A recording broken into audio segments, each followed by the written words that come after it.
हनुमान चालीसा को कैसे सिद्ध करें, हनुमान चालीसा से कार्य कैसे लें जिससे आपके बिगड़े काम बन जाएं, आपकी इच्छा पूर्ण हो जाए। हनुमान चालीसा अपने आप में एक शस्त्र का कार्य करती है। हनुमान चालीसा जब सिद्ध हो जाती है तो बड़े से बड़े कार्य को करने में आप सक्षम हो जाते हो। खास तौर पर भूत प्रेत आदि में मार लगाने के लिए, उसको हटाने के लिए, उसको पीड़ित करने के लिए जो प्रेत बाधा है, हनुमान चालीसा का विशेष तौर पर पाठ किया जाता है।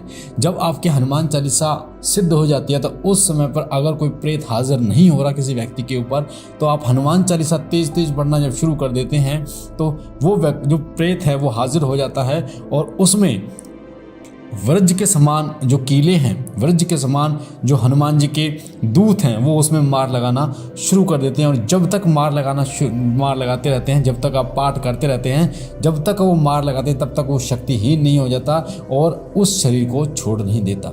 तो आज मैं आपको बताऊंगा हनुमान चालीसा का पाठ आपको कैसे करना चाहिए। ये अभी तक आपको किसी ने नहीं बताया होगा, इसलिए वीडियो को पूरा सुनना ताकि एक एक चीज़ बारीकी से आपको समझ में आए। अगर आप पहली बार चैनल पे हैं तो वीडियो के नीचे जो लाल कलर का बटन है सब्सक्राइब का, उसे दबा के चैनल को सब्सक्राइब कीजिए, बेल आइकन को दबाइए, घंटे के निशान को, ताकि जो हम जानकारी डालें वो सबसे पहले आपको प्राप्त हो। देखिए, सबसे पहले आपको हनुमान चालीसा का पाठ करने के लिए आपको क्या चाहिए, आपको जो शुभ समय का चयन करना है, शुभ समय का जो चयन करना होगा उसके लिए वैसे तो आप मंगलवार, जो शुक्ल पक्ष का मंगलवार आप ले सकते हैं। हर महीने में 2 पक्ष होते हैं, कृष्ण पक्ष, शुक्ल पक्ष।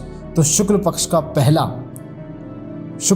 पहला मंगलवार आपको चुनना है, या फिर हनुमान जयंती से आप शुरू कर सकते हैं या रामनवमी से इसे शुरू कर सकते हैं।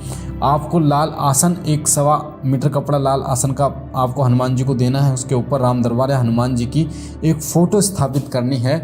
जो फ़ोटो आप स्थापित करेंगे वो फ़ोटो होनी चाहिए जिसमें हनुमान जी राम जी का भजन कर रहे हों, या फिर हनुमान जी श्री राम के चरणों में बैठे हों, यानी सेवक रूप में बैठे हों। वो आपको फ़ोटो हनुमान जी की लेनी है और फिर आपको एक लाल आसन पर आपको विराजमान होना है। एक जल का लोटा आपको लेना है जो आपको अपने मंदिर में अपने बाएं तरफ रखना है। जो आपका हाथ है उसके बाएं तरफ आपको वो रखना है। एक चमेली के तेल का दीपक आपको जलाना है। उसमें 2 इलायची आपको डालनी है हरी। और आपको एक समय चयन करना है। जैसे आपने शुक्ल पक्ष का मंगलवार चयन किया तो एक तो हो गया दिन, एक होगा समय, यानी कि टाइम आपका हो जाएगा कि 11 दिन तक आपको हनुमान चालीसा का 5 बार पाठ करना है। 11 दिन तक हनुमान चालीसा का पाठ आपको करना है 5 बार। ये आप सुबह भी कर सकते हैं जब दिन निकलता है, और ये आप शाम को भी कर सकते हैं। पर आपको जो शाम को करना है तब करना है जब दिन ना ढल गया हो, यानी ऐसा ना हो दिन और रात दोनों का मिलन हो रहा हो, यानी सूर्य जब निकल जाए और सूर्य छिपने से पहले आपको 5 पाठ आपको करने हैं। जल का लोटा आपको लेना है। अब आपको एक समय लेना है। जैसे आपने अगर सुबह आपने 6 बजे का समय चयन किया है तो सुबह 6 बजे ही आपको पाठ करना शुरू कर देना है। अगर शाम को आपने 7 बजे का समय चयन किया, 5 बजे का समय चयन किया, तो आपको 5 बजे ही पाठ करना शुरू कर देना है। साथ ही आसन आपका एक ही होना चाहिए, आसन को नहीं बदलना है। इसमें आपको कोई भोग प्रसाद की आवश्यकता नहीं है। 2 लौंग आप पहले से ही आप जो दिया आपने लिया चमेली के तेल का उसमें डालनी है। 11 दिन तक 2 इलायची डालनी है आपको, लौंग नहीं इलायची। 11 दिन तक 2 इलायची आपको, जब आप पाठ करना शुरू करेंगे तब 2 इलायची आपको, हरी इलायची उस दिए में डाल देनी है। और जो पहले दिन वाली इलायची है, जो पहले दिन आपने इलायची ली उसको आप आग में या चूल्हे में आप डाल सकते हैं, यानी कि उसको भस्म करना आपको होगा। धूप बत्ती आपको जलानी है, गूगल की आप धूप बत्ती जलाइए। साथ ही 11 दिन तक ब्रह्मचर्य का पालन कीजिए, शारीरिक और मानसिक रूप से। 5 बार अगर पाठ करने हैं तो 5 बार ही पाठ आपको करने हैं। ऐसा नहीं है कि 2 आज आपने 5 कर लिए, कल आपने 2 कर लिए, फिर 3 कर लिए, ऐसा नहीं करना। यानी 11 दिन तक 5 पाठ आपको करना है। साथ ही भोजन में तामसिक भोजन का पूर्ण रूप से परहेज करना है। लहसुन प्याज का आपको पूर्ण रूप से परहेज करना है 11 दिन तक।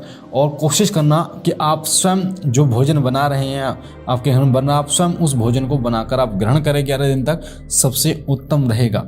हनुमान जी का तिलक आता है, हनुमान जी का ऑरेंज का सिंदूर आता है ऑरेंज कलर का, वो आपको हनुमान जी को लगाना है 11 दिन तक लगाना। जैसे ही आप हनुमान चालीसा का पढ़ना शुरू करेंगे, यानी पढ़ने से पहले आप 2 इलायची उसमें डाल देंगे दीपक में, सबको तिलक करेंगे, हनुमान जी को तिलक करेंगे, राम दरबार को पूरे को तिलक करेंगे। उसके बाद हनुमान चालीसा का पाठ आपको शुरू करना है। हनुमान चालीसा का जब आप पाठ शुरू करेंगे, एक चीज़ मैं आपको बताना भूल गया, उसके लिए मैं माफ़ी चाहता हूँ कि आपको संकल्प लेना हो गया 11 दिन के लिए। जब आप जिस कार्य के लिए आप हनुमान चालीसा का पाठ आप शुरू कर रहे हैं, हाथ में जल लेना है। शुरू के दिनों में आपको हाथ में थोड़ा अक्षत लेना है, थोड़े पुष्प लेकर, और 1 रुपये का सिक्का या सुपारी लेना है सीधे हाथ में, और हनुमान जी की जोत जलाकर, यानी जो 2 इलायची आप डाल लेंगे तो आपको संकल्प लेना है, मेरा नाम ये है, मेरे पिता का नाम ये है, मेरा गोत्र ये है, मैं रहने वाला यहाँ का हूँ, कि मैं 5 पाठ डेली हनुमान चालीसा के पाठ करूँगा, 11 दिन तक करूँगा, ब्रह्मचर्य का पूर्ण पालन करूँगा, तामसिक चीज़ों का परहेज करूँगा, और हनुमान जी के नाम का स्मरण करता रहूँगा। यानी सीताराम सीताराम आप 11 दिन तक चलते फिरते जहाँ पर भी हो आप सीताराम का जाप आपको करना है। इस तरीके से आपको बोलकर सीधे हाथ में वो छोड़ देना है, उस 1 रुपये को आपको मंदिर में रख देना है। उसके बाद आपको हनुमान चालीसा का पाठ करना। देखिए जो सीताराम है, सीताराम सीताराम, ये आपको जब भी आप कहीं भी हो आपको सीताराम का जाप करते रहना है। और अंत में जब भी आप हनुमान चालीसा का पाठ करेंगे तो अंत में जहाँ तुलसीदास जी का नाम लिखा हुआ है, जहाँ बोलते हैं कि तुलसीदास सदा हरि चेरा, कीजिए नाथ हृदय में डेरा, वहाँ आपको अपना नाम बोलना है। आपका नाम चाहे सुनील है, चाहे राकेश है, चाहे जो भी आपका नाम है, चाहे अजय है, चाहे सतवीर है, जो भी आपका नाम है, आपको अपना नाम लेना है तुलसीदास जी के जगह पर। और फिर आपको बोलना, जैसे राकेश है तो राकेश सदा हरि चेरा, कीजिए नाथ हृदय में डेरा। आपको इस तरीके से आपको पाठ करना है।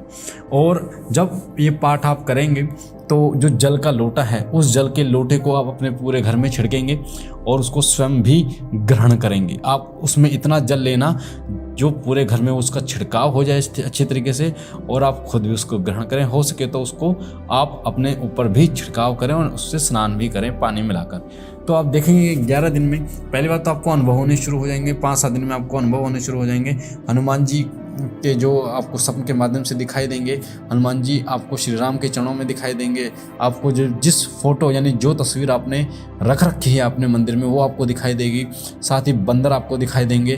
पर आपको जो ये बंदर दिखाई देंगे ना, ये आपको ऐसा नहीं होगा कि आशीर्वाद मुद्रा में दिखाई दे रहे हैं। ये आपको ऐसा दिखाई देंगे जैसे आपको छीना झपटी का आपको ज़बरदस्ती कर रहे हैं, आपसे कुछ चीज़ छीन रहे हो, आपको खाने की कोशिश कर रहे हो, आपको मारने की कोशिश कर रहे हो, आपको खा गए हो, आपको घेर लिया हो चारों तरफ से। ऐसे आपको जो है अनुभव होंगे। तो इससे आपको बिल्कुल नहीं डरना, क्योंकि शुरुआत में जब आप हनुमान चालीसा का पाठ करते हैं तो आपको ये अनुभव होते हैं डराने के लिए, तो आपको बिल्कुल नहीं छोड़ना। और 11 दिन जब पूर्ण हो जाते हैं, आपके 11 दिन जब पूर्ण हो जाते हैं तो आप बंदरों के लिए गुड़ और चने आप उन्हें खिलाइए। और फिर हनुमान जी आप देखना, हनुमान जी की कृपा से आपका कार्य बहुत जल्दी पूर्ण होगा। तो इस तरीके से हनुमान चालीसा का पाठ कीजिए और हनुमान जी आपके तमाम सपने, तमाम कार्यों को पूर्ण करेंगे। मुझे आशा है ये जानकारी आपको पसंद आई होगी। अगर आप पहली बार हमारे चैनल पे हो तो वीडियो के नीचे जो लाल कलर का बटन है सब्सक्राइब का, उसे दबा के चैनल को सब्सक्राइब कीजिए। बेल आइकन को दबाइए, घंटे के निशान को, ताकि जो जानकारी हम डालें सबसे पहले आपको प्राप्त हो। लाइक कीजिए, शेयर कीजिए वीडियो को और लोगों तक फैलाइए, ताकि और लोगों तक ये जानकारी जाए और लोग भी इसका फ़ायदा उठा पाएँ। बाबा भोलेनाथ, हनुमान जी महाराज, भगवान श्री राम से मैं विनती करता हूँ कि वो आप पर कृपा करें, आपके घर पर कृपा करें, तमाम खुशियाँ आपकी झोली में डालें। हम मिलते हैं एक नई जानकारी के साथ, तब तक के लिए ओम नमः शिवाय, ओम नमः शिवाय, ओम नमः शिवाय।